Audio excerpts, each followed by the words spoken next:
ടീച്ചറാണ് കേട്ടോ.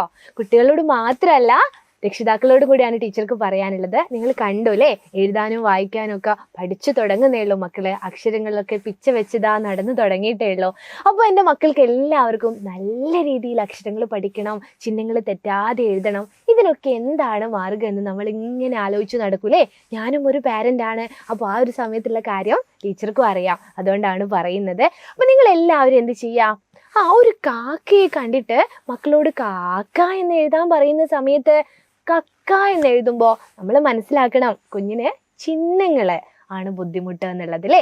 അതുപോലെ മാല കാണിച്ചിട്ട് അത് എഴുതാൻ പറയുമ്പോൾ മാലയ്ക്ക് പകരം മല എന്ന് എഴുതുന്നോ എന്ന് ആലോചിച്ച് നോക്കിയേ, അവിടെയും പ്രശ്നം ചിഹ്നങ്ങൾ തന്നെയാണ്. അപ്പൊ ഇതൊക്കെ എങ്ങനെയാ നമുക്ക് ബൈഹാർട്ട് പഠിപ്പിക്കാൻ പറ്റുമോ? ഇല്ല, അതൊന്നും അവിടെ ഉറച്ചു നിൽക്കില്ല അല്ലേ. അപ്പൊ എൻ്റെ മക്കള് എല്ലാവരും എന്താ ചെയ്യേണ്ടത്, രക്ഷിതാക്കളാണ് ചെയ്യേണ്ടത്.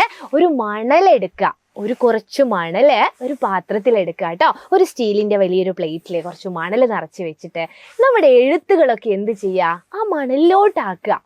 വളരെ എഫക്റ്റീവ് ആയിട്ടുള്ള ഒരു രീതിയാണ്. മോണ്ടിസോറി മെത്തേഡ് പ്രകാരം ഇതൊക്കെ വളരെ വളരെ എഫക്റ്റീവാണ്, റിസൾട്ട് ഉള്ള കാര്യമാണ് എന്ന് കണ്ടെത്തിയിട്ടുണ്ട് കേട്ടോ. അതുകൊണ്ടാണ് ടീച്ചർ പറയുന്നത്. അപ്പോൾ നിങ്ങൾ എന്ത് ചെയ്യുക, ഈ ഒരു പ്ലേറ്റിൽ നമ്മൾ എന്ത് എഴുതുക, ഓരോ അക്ഷരവും ചിഹ്നങ്ങളും ഇങ്ങനെ കൈ പിടിച്ച് മക്കളെ കൊണ്ട് എഴുതിക്കുക. അപ്പോൾ കാക്കയ്ക്ക് പകരം അവർ കക്കാന്ന് എഴുതില്ല, പാമ്പിന് പകരം അവർ പമ്പ് എന്ന് എഴുതില്ല, മാലയ്ക്ക് പകരം മല എന്ന് എഴുതില്ല. അതുപോലെ ഓരോ ചിഹ്നങ്ങളും ആ ചേർക്കുമ്പോഴും ഈ ചേർക്കുമ്പോഴും ഐ ചേർക്കുമ്പോഴും അങ്ങനെ എല്ലാ ചിഹ്നങ്ങളും മക്കളെ തറവായിട്ട് പഠിക്കാനുള്ള ഏറ്റവും എഫക്റ്റീവ് ആയിട്ടുള്ള ഒരു രീതിയാണ്. ഇനിയിപ്പോൾ രക്ഷിതാക്കൾ വിചാരിക്കും ഇതൊക്കെ ഞങ്ങൾ സ്വന്തം പഠിപ്പിക്കണ്ടേന്ന്. വേണ്ട, ഇനി അടുത്ത ക്ലാസ് മുതൽ ശ്രുതി ടീച്ചർ ഒരു മീനുക്കുട്ടിയെയും കൂട്ടിയിട്ടാണ് വരിക. അവളും അവളുടെ അമ്മയും എങ്ങനെയാ പഠിക്കുന്നത് നമുക്ക് കണ്ടറിയാം.